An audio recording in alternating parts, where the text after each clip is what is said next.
If you're on a bridge and you find a bottle, and you blow into it, and you think about the empty man, on the first night you hear him, on the second night you see him, and on the third night he finds you.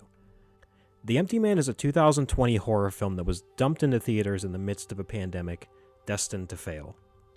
A trailer was dropped online weeks before the film was set to open, and didn't do it any favors. The trailer gives off a vibe that looks like another Slender Man or Bye Bye Man. Plus, the runtime of the film is 2 hours and 20 minutes. Who exactly is this movie for? Luckily, a couple months after the release, I rented The Empty Man on VOD and quickly realized that I'm who this movie is made for. It's like a slow burn 1970s paranoia thriller mixed with the occult and a supernatural entity. Wild stuff considering this is based off of a comic book of the same name that is wildly different from the movie. I learned that this film has a lot of elements that modern horror films that I love have. Hereditary is a big one that came to mind. But strangely enough, The Empty Man was actually finished in 2017, 1 year before the release of Hereditary. It has a similar theme of a demonic or supernatural presence needing a human conduit, or as this film calls it, a tulpa. They're not entirely the same film, obviously, but I can imagine director David Prior fuming while Hereditary does what his unreleased film did. The Empty Man was held up due to Disney acquiring 20th Century Fox. On top of that, filming was initially supposed to end in late 2016, but a snowstorm and the eventual departure of 20th Century Fox's vice president, Mark Roybal, led to a pause in filming and an eventual continuation at the end of 2017, almost a year after the filming was supposed to end. David Prior was forced to develop a version of the film for test screenings almost immediately, which he said was a ridiculously overlong thing. Negative scores came back from test audience, and the studio was left with a $16 million overlong mess. In October 2020, The Empty Man finally made its way into theaters, defying the odds and proceeding to make $6.2 million, almost a $10 million loss. David Prior was no newbie when it came to the film industry. He worked alongside notable directors like David Fincher and Michael Bay, producing documentaries and special features for the DVDs of their films, which makes a lot of sense when you compare the paranoia of Fincher's films like Zodiac and Seven to The Empty Man. Fincher's influence is all over this film. They even teamed up in recent years to make a TV series that highlights films like Jaws, Lawrence of Arabia, and 48 Hours. I think despite being thrown into theaters during a pandemic and seemingly forgotten about by the studio, The Empty Man deserves the attention that it's been gaining over the last few years. It was weird because it seemingly picked up steam the moment it dropped to VOD, and film reviewers like Chris Stuckman sung its praises. The Empty Man is a cult classic on arrival, if you will. So, let's gather on the nearest bridge, grab our bottles, and delve into The Empty Man. The Empty Man stars James Badgedale and Marin Ireland, but you wouldn't know that if you tuned into this movie for the first 20 minutes and turned it off, because David Prior has the balls to give us a 22-minute cold opening. Literally cold because it takes place in the snow. But I remember screaming the balls of this movie when the title card came up this late into the movie. Our story actually opens in Bhutan in 1995. Greg, Fiona, Ruthie, and Paul are out hiking. They pass through some prayer wheels on the way and spin one, which I think is just a red herring. Spinning a prayer wheel is supposed to be a form of prayer that brings positive energy, but what happens here is anything but positive for our characters. One of many bridges in this film are introduced here. This one is much less sturdier than the others, but it gets the job done. It's day 1, which if you remember the rules, is the day where you hear the Empty Man, which Paul actually falls victim to, hearing a noise that no one else can hear. He follows the noise, which I'm not entirely sure what it is, but it sounds like someone blowing in a bottle. Following it leads to Paul falling into a crevice. Greg follows him to rescue him, and initially there's no sign of him until Paul is seen sitting in front of a skeletal figure. The skeleton has human characteristics, except it's significantly larger than a normal human. It also has 2 arms and interlocked hands, and these weird tentacle things that are attached to the wall. The skeleton, which we'll call the cave mummy, was sculpted by Ken Bartholomew. It's described as something scary, but not too scary, and compromised of guilt, grief, and death. Frightening, but familiar. Zdzisław Beksinski's paintings and the space jockey from Alien were inspirations for the cave mummy. It's assumed that this cave mummy is a conduit for the Empty Man's influence. So Paul tells Greg, "If you touch me, you'll die," which Greg hesitantly does. Paul has some weird reaction to being touched. It raises this question, was the cave mummy in the same situation that Paul is in, and no one touched it, so it died here? Ken Bartholomew did not have an answer to this question, and said that David Pryor intentionally kept this mysterious. Very similar to the Space Jockey, where it's just something that's here that people can theorize about. We leave the cave and take shelter from the snow in an abandoned house. Paul also has a nice little flute on him. We learned that Paul previously self-harmed, which we'll have to remember going forward because the Empty Man sees damaged and traumatized people as an easy target. So we jump to day 2, which is the day where you see the Empty Man. But before that, we see some goats, which ever since I've seen The Witch, I just love seeing creepy goats in a creepy horror movie for absolutely no good reason. Everyone has touched Paul, so everyone is in trouble, I guess, but Ruthie actually sees a hooded figure out in the snowstorm. It kind of reminds me of Michael Myers from Rob Zombie's Halloween 2. It starts sprinting toward her, but Ruthie locks it outside. While she's inside, the knocking is taken over by Greg and Fiona's knocking. They actually didn't see anyone out here, and Ruthie just kind of insists that they leave. In the middle of the night, Paul whispers right in Ruthie's face, and what he's saying is unclear. According to this Reddit user, which I'll show a screen grab of this comment, the whispering is called the Heart Sutra. He's saying what translates to gone, gone beyond, gone completely beyond to Buddhahood. I'm very ignorant to anything about this, so bear with me while I try to explain it, but emptiness is a big theme in the Heart Sutra. Emptiness refers to the idea that all things are empty and feature independent existence. This might make more sense later on, so bear with me. Honestly, this day is pretty uneventful, all things considered. In the morning, Paul is gone. They follow his footsteps, and he's sitting Empty Man style at the bridge. He blows into the flute that was on him earlier, which later will be replaced with bottles. I'm not entirely sure why it's a flute here. Greg has had enough and kind of just accuses Paul of thinking that he's special. Ruthie stabs Greg and throws him off the cliff, and then does the same thing to Fiona. Ruthie sacrifices herself too. Paul remains seated and blows into the flute again, and since it's the third day, we have to assume the Empty Man finds him. This could have easily been a full feature film, but it serves as a perfect short film to break down how the process of the Empty Man works and what our main story will consist of. Also, is this still a cold open if it takes 22 minutes to finish? So after the title card, we jump ahead to Missouri in 2018. Meet James, played by James Badgedale. He's introduced running across the bridge, kind of emerging, if you will. James seems to be plagued by these voices asking him, "Where were you?" The movie deliberately shows a telegram to Amelia Earhart at the security shop where James works. James obviously is not over 100 years old, so he wouldn't have sent this telegram to her. This makes me think that the workplace that James is at was created by something that would have been around all those years ago. This will make sense in a minute, but for now it's worth noting that today is James' birthday. Jumping way ahead in the movie, when I say this is James' birthday, it's actually his birthday, like his first official day on Earth. That'll make more sense as we push on, and I'll explain how James was manifested or created by this cult, which later we learn is called the Pontifex Institute. Yeah, this movie gets weird. But, in my opinion, James' entire life, including where he lives and works, was created by the Pontifex Institute, which would explain the deliberate telegram to Amelia Earhart. James is actually told this very early on by the neighbor's daughter, Amanda. It's been a year since the death of James's son and his wife, but she tells him that she found something wonderful and freeing that helped her realize that nothing can hurt her because nothing is real, aka the son and wife that James had that died. She found this after dealing with the death of her father. Amanda even says that what's real starts here, aka her brain, and ends up out here, and points to James.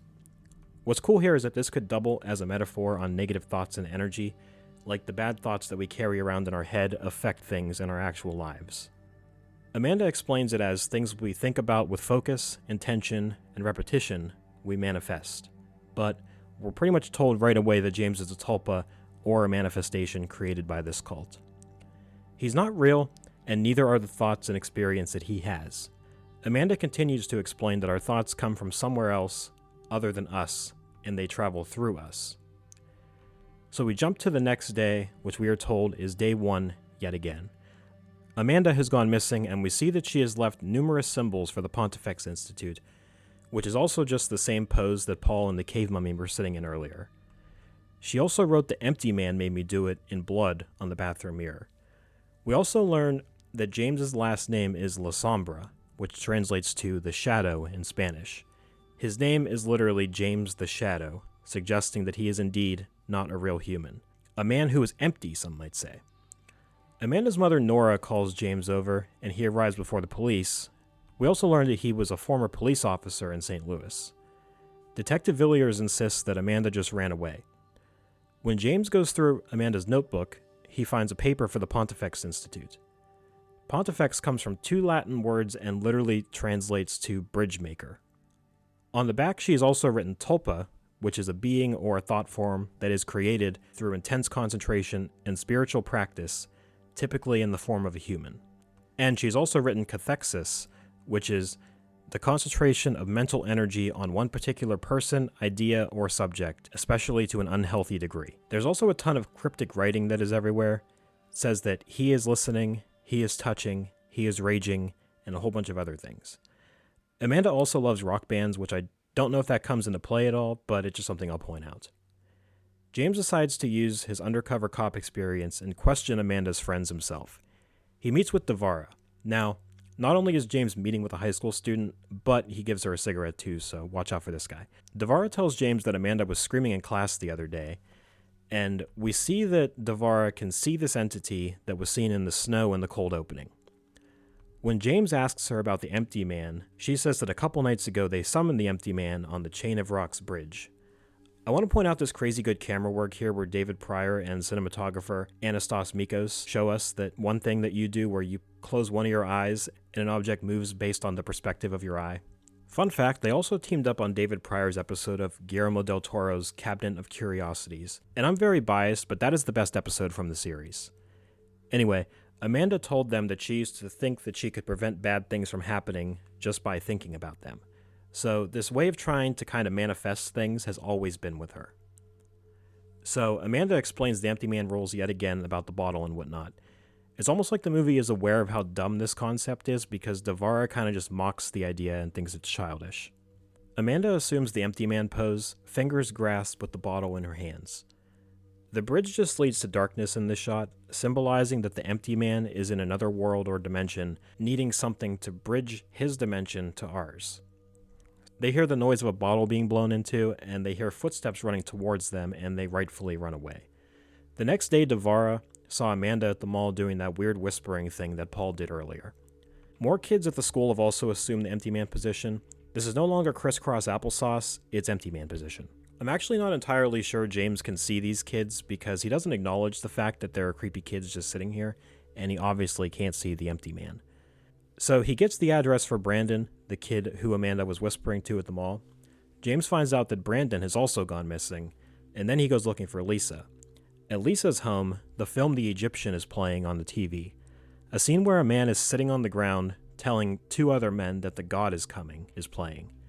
I tried to make a connection from this movie to The Egyptian, but I think it's more so just this scene in particular is symbolic, obviously warning James that the god is coming, aka the Empty Man. Lisa is gone too. More of that whisper that Paul and Amanda were doing is heard here when James searches Lisa's room. More flyers for the Pontifex Institute are here as well. For a secret society type group, they sure are good at marketing themselves. There are also more Empty Man symbolism here. Not that it's getting overdone, but it's just left over by pretty much anyone that goes missing, I guess.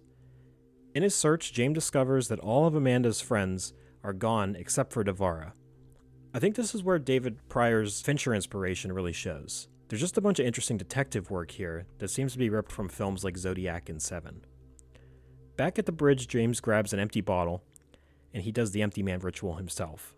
Now, I know James' character is leaning towards a skeptic, but Devara told him about this nonsense, and he's just discovered that everyone involved has gone missing, and now he's proceeding to do the ritual himself. It doesn't seem too bright to me. He finds an open manhole in the bridge and climbs down to discover the bodies of all of Amanda's friends and writing on the bridge that says the Empty Man made me do it. While these bodies are being taken, James's nose begins to bleed, which has absolutely no connection to the film The Box, which I did a video on before, but I thought it was just a neat coincidence. David Pryor turns this movie into a slasher here when Devara takes a shower, because she's attacked by who she thinks is the Empty Man, which is actually just that hooded thing in the snow from the beginning. This thing actually kind of reminds me of Gabriel from Malignant. Just a super underrated creature design.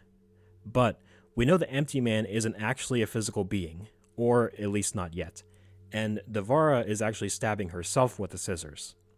Up to this point, it's not quite explained, we just have to kind of assume that the whispering is what convinced these people to hang themselves under the bridge. It happened in the cold open with Ruthie, where she jumped off the cliff after Paul was whispering in her ear, but then she killed the others, who I'm assuming weren't whispered to. And here, Devara is the only one that distanced herself from the group. She only just witnessed Amanda's whispering. So the Empty Man had to seek other means of getting rid of her. We also saw that earlier on the Empty Man was always a threat to her, and she always saw him, but no one else could. Just the way the fog looks in the shower in this scene, and the way you can hear the whispers of the Empty Man when he walks away, it's just great. Detective Villiers informs James that Devara was murdered. Well, officially she offed herself, but they say that no one could have done this to themselves. Villiers says that this town usually has 2 to 3 murders a year, and something like this would poison the town and change things forever. It's almost like the Empty Man feeds off negative energy and negative people. Look no further than Paul and James. Also, a mother fed her newborn to a pack of stray wolves because she said it was whispering to her. The scene with Villiers is one of my favorites in the movie and kind of turns this movie on its head a little bit and lets us know exactly what we're dealing with. There's no solving crimes like this. Arresting that mother wouldn't solve anything because what we're dealing with is just too big. We can't indict the cosmos. One of the greatest lines I've ever heard in a movie. It's terrifying and unsettling. Whoever and whatever is responsible for this is way beyond our understanding. So James Googles the Pontifex Society. On the Wikipedia page, it says it was founded in 1956, which was probably before that, after knowing that they tried to contact Amelia Earhart, and was disbanded in 1991, which we also know is not true, after members were murdered in a forest outside of St. Louis in a cult experiment gone wrong. It was founded by Wilbur Parsons, who in 1947 was chased out of Jordan due to a misunderstanding. It's cut off a bit, so bear with me because I'm going to try to figure out what this stuff is, but he hid in a cave for 3 days and made some kind of discovery of the singularity of the unknown. He returned to the US in 1952. I'm unsure what he was doing for those 5 years, but he eventually married Adina Oppenheimer. They founded Wilbur's original version of the Pontifex Institute, called Axiosystematics. They got divorced and he got custody of their son. Also, as we all know, this is secretly a doomsday cult. In 1991, 5 men were killed, with the 6th one committing suicide in St. Louis. Evidence suggests that they were trying to manifest a tulpa, but the Pontifex Society denied these claims. A tulpa is essentially something that people create through thought, concentration, and time. Thought plus concentration plus time equals flesh. Anyway, James's dreams are filled with visuals of his son and his wife in their car accident. Some invisible thing is broken into James's house as well. So it's another day, and another dose of Doxepin for James, and a trip across the bridge. Day 2. A radio show is talking about how there is no clear reason for the mass suicide on the bridge, and that Amanda is still missing. James goes to the Pontifex Institute's offices, I guess you could call it. The pamphlets and flyers we see here make it clear that the Pontifex Institute is actually alluding to the Church of Scientology. The Pontifex Institute's flyers preach about finding peace and unleashing the power of your mind. Very vague sentences just to kind of draw people in. Much like Scientology's flyers saying that we can be more. And we've talked about bridges a lot. Well, the action plan for Scientology is called the Bridge to Total Freedom. Too many coincidences for this to not be intentional, in my opinion. James is told he's just in time, as if he was expected. When James asks the lady at the front desk, she tells him that this place has been open since 2013, but what they can offer is as old as time. More reason to think that this existed well before 1956. James is given a sort of a personality test, asking him if he agrees or disagrees on a plethora of things. It encourages people to not think too hard and just answer whatever feels right. The brain can itch. Infections are a blessed event. Even some anti-science questions like, if a scientist says the sky is blue, it's probably red. They turn very vague and ask if emotion is truer than thought, not all shadows cast from something, and everything is permissible. And then they even get violent and ask about sacrificing yourself for something larger, or how there can't be change without violence. When James leaves this room, the camera lingers on this painting, and if it looks familiar, it's actually the cabin from the beginning of the movie, suggesting that this was a big event for the Pontifex Institute. The Barnum effect is described as cognitive bias that causes people to think that vague statements apply to them. This is commonly seen in horoscopes, psychics, personality tests, and sometimes religion and cults. If you believe in that stuff, that's great. I believe in some of that stuff too, but that's not the point of me bringing it up. Arthur Parsons, the son of the founder of the Pontifex Institute, is speaking here and says that one of these people here is looking for something. Now, if your institute is handing out flyers like this, then you're probably bound to just attract people who are looking for something. Therefore, this very vague statement is a great way to drag people in. He also says that we look for things that we lost, but there is no such thing as loss. Thinking about James, this could be directed at him because he may have lost his wife and his son, but if they were never really his, did he actually lose them? Arthur says that instead of wanting more, we should be asking ourselves how much less can we use and how much less space can we occupy. We were once one, and we will all be one again. This message comes directly from the empty man. I think the way the dialogue is written is intentionally vague, like a preacher or a psychic. We don't really know what it means to be one, and it goes back to the detective's dialogues earlier about indicting the cosmos. What is being hinted at is bigger than anything you and I could even imagine. James ends up confronting Arthur after the speech. This is actually the second time that James responds to someone in the Pontifex Institute by saying, "It's okay, I grew up in San Francisco," which doesn't really mean much. It's just something that I feel like I'm just going to start saying because it's just funny. The dialogue in this exchange is very intentional as well. When James asks Arthur about the empty man, Arthur says that it's a meditation, focal point for the targeted manifestation of a hidden energy. James seemingly plays the POV of the audience and says that he's already lost. He has no idea what this vague nonsense means, and neither do we. Arthur says that our thoughts are fed by the noosphere. He even shames James by saying that each of us are blind in our own way.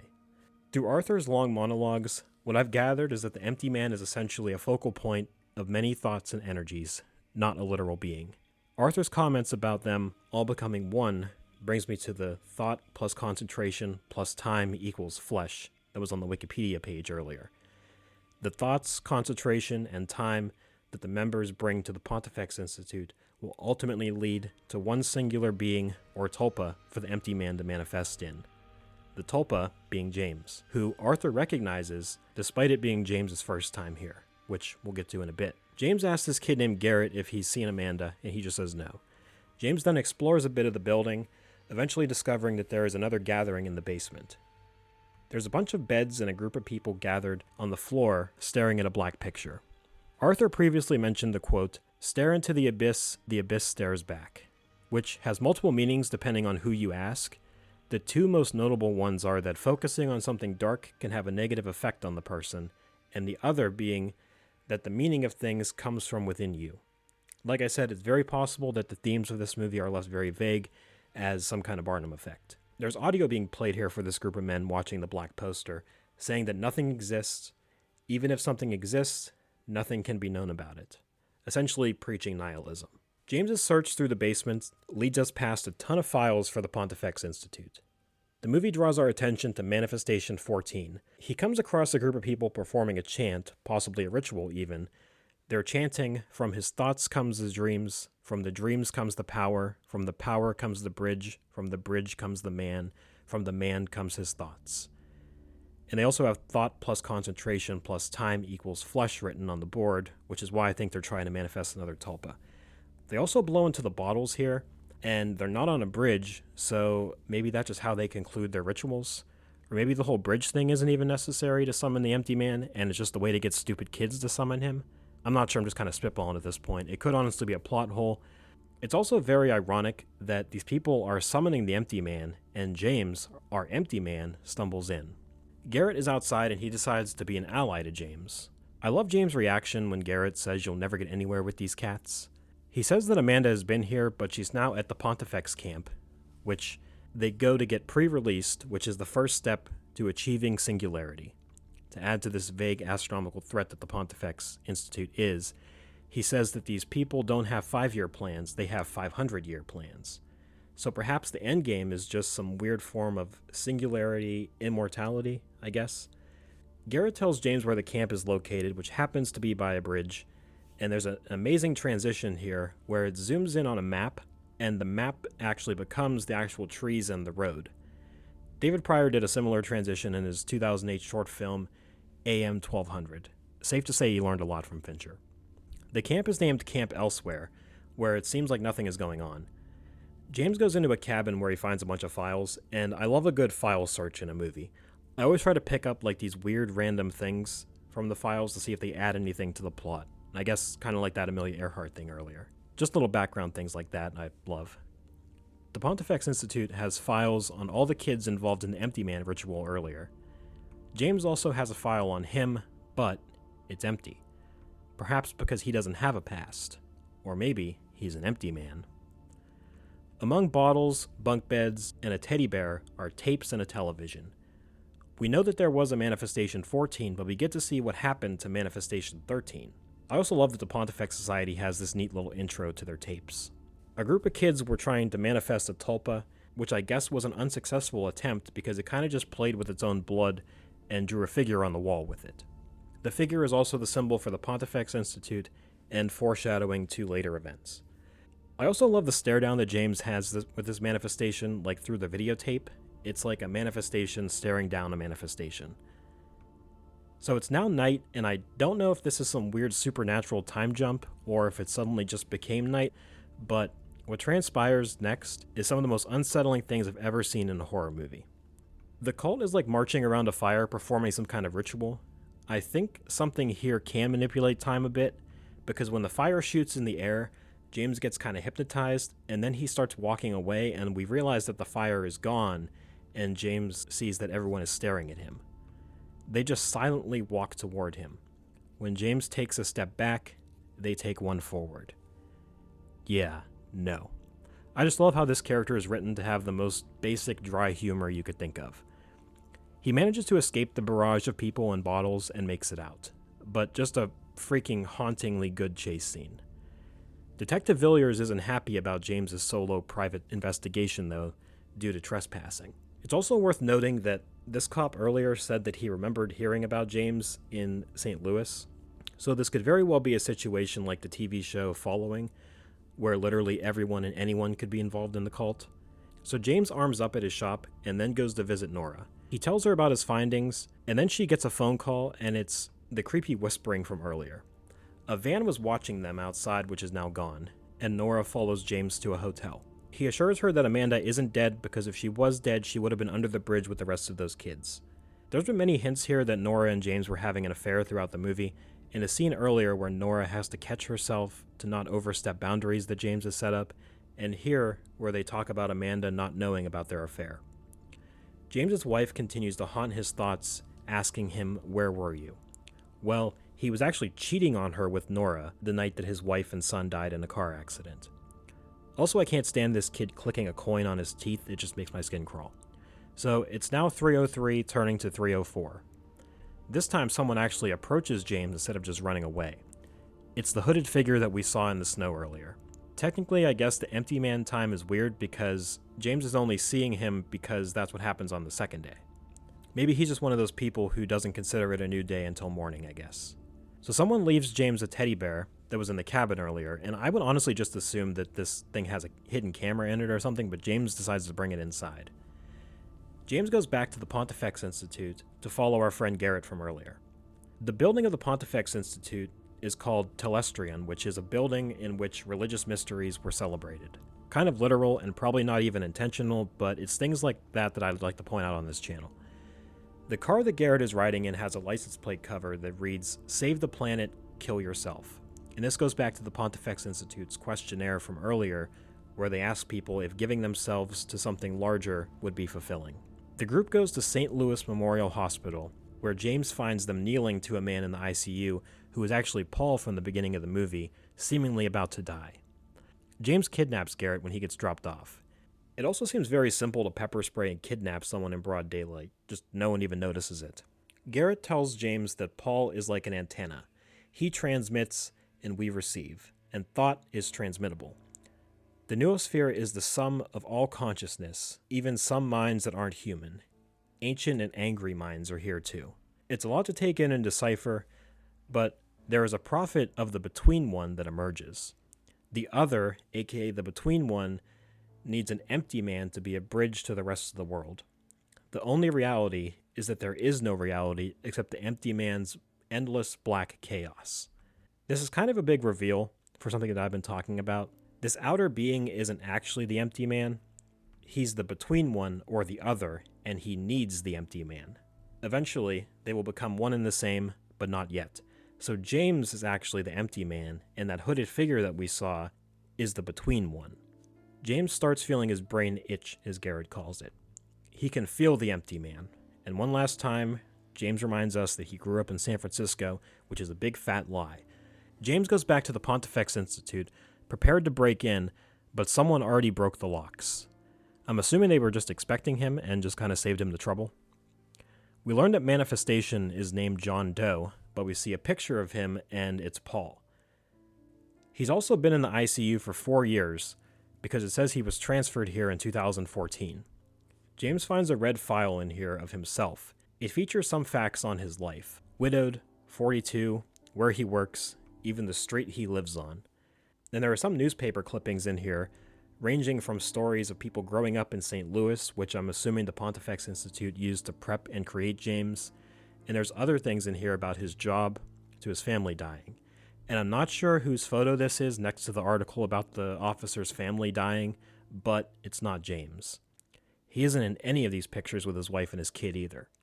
His life has been created by taking things from other people's lives and placing them into him. James has had ongoing visions of this chair in this room, and there's actually a photo of him naked sitting in this same chair, probably where he was manifested. It's probably intentional that James Badgedale is probably the most basic looking guy you could think of. Nothing really extraordinary about him, he's just a guy. So James is haunted by the thoughts of, where were you? And on the third night, he finds you. As he heads to the hospital to confront this John Doe, aka Paul. Paul is unresponsive, eyes closed, but it's not common for people to be in the ICU with these mild conditions for this long. The nurse tells him that Paul was admitted to a hospital 23 years ago and was transferred around and eventually was getting private care at Cedar Rapids, where she thinks he was being treated experimentally and he took a turn for the worse and ended up here. This nurse is also very sketchy and very cryptic as well. So Amanda is actually visiting with Paul as we speak. She doesn't know Paul's name, but she tells James that he's just a carrier. He transmits, and we receive. His message is contagious. 2020 was really the wrong year for this movie to come out. So James calls Nora, and Nora doesn't even recognize him. This has been a conversation amongst the Empty Man fandom, I guess. Empty heads, if you will, for a while. It kind of just doesn't make sense that James's current life has been altered with false memories. I'm on board with everything before these 3 days being fabricated, but I don't know how or why the Pontifex Institute would still mess with his memories. A theory I have is that Nora could be involved in the cult herself and was just kind of leading on James to get him to where he needed to be, and is now just playing it off as if she doesn't know him. Anyway, the human body can only withstand this power for so long, so Paul is dying.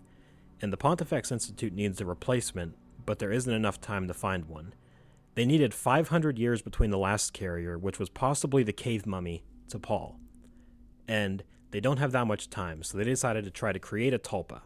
Sasha Frolova does a great job here of amping up this creepy teen character while revealing this plan to James.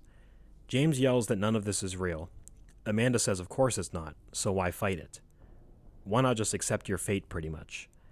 Amanda confirms that the affair with Nora was just in his script, which doesn't clear up why she was helping him and doesn't remember him now, but at least we know that the affair was fake. And she confirms that James's birthday was a few days ago and was actually his birthday, like I said at the beginning of the video. Thought plus time plus concentration equals flesh. James is their empty man. The signal from the other can only penetrate through sorrow and guilt, which is why Paul was the perfect carrier, and which is why James's memories were filled with his family dying. She talks him into the idea of it being easier to just let go. We see the cult summoning a tulpa, and James appears. James has visions of the cave mummy, but then the other emerges out of the wall. The cave mummy isn't the only thing that was inspired by the Alien movies, because the other possesses a host by shoving its entire body in the mouth of the host, very similar to a facehugger. It turns from a man to a weird tentacle Lovecraftian thing, just wild and great stuff. I also love the paint peeling on the walls and the pipes bursting at the presence of whatever this thing is. Despite showing the creature for a brief period of time, David Pryor shows great restraint by hiding the creature and only showing it here. We also hardly see its face. It plays with that theater of the mind thing, where the things you create in your mind are scarier than the things you actually see. James is plagued with more visions from his fake life. He runs to his house, which we find is empty. He never lived there. James is now the transmitter, the other, the between one. He puts an end to Paul by shooting him, the blood creating the Pontifex Institute logo, and resembling the bloody drawing in the cabin earlier. The workers of the hospital kneel to him. Like I pointed out earlier, I think this is a case of anyone and everyone could be a member of the Pontifex Institute, which would also explain why Paul was here so long when he shouldn't have been. You transmit, we receive. And on that bleak and nihilistic note, the Pontifex Institute has found their transmitter, and the film ends. I think The Empty Man should stand alongside movies like Hereditary, Get Out, The Substance, The X Trilogy, and other titans of recent horror films that people love. It pulls from so many different subgenres of horror and drama and executes them to perfection. For first-time director David Pryor, I'm sure the outcome of this theatrical release wasn't what he initially planned, but I love that this movie has found its audience over time and people are coming around to it. In some weird way, for such a chaotic and dreary movie, it's fitting that it was released this way. I think it's super cool and interesting to be around when the cult following for a film is unfolding. When I was born, The Thing was already loved, so it's neat to see the growth that this movie has gained since the stupid creepypasta trailer came out in 2020. Once again, fitting for a movie that demands your patience as the layers start to reveal themselves. So the way I make my videos is that they're like a conversation. So if I happen to misinterpret something, or if you have a different take on something, I'd love to hear it and we could discuss all that in the comments. Also, if you haven't seen David Pryor's episode of Cabinet of Curiosities called The Autopsy, I highly suggest you do. The Empty Man wasn't just a weird accident that he happened to make. The guy has some serious talent in the horror and thriller genres. I have read the Empty Man comic book, so if that's something you'd be interested in hearing me talk about, just let me know and we can get into that as well. It's very different and disconnected from the film, but still very interesting. If you made it to the end of the video, thank you for sticking around. Also, thank you for getting me to 1,000 subscribers. I'll be here far more consistently than I've been in the past year. And I want to leave you on one note. From his thoughts comes the dreams. From the dreams comes the power. From the power comes the bridge. From the bridge comes the man. From the man comes his thoughts.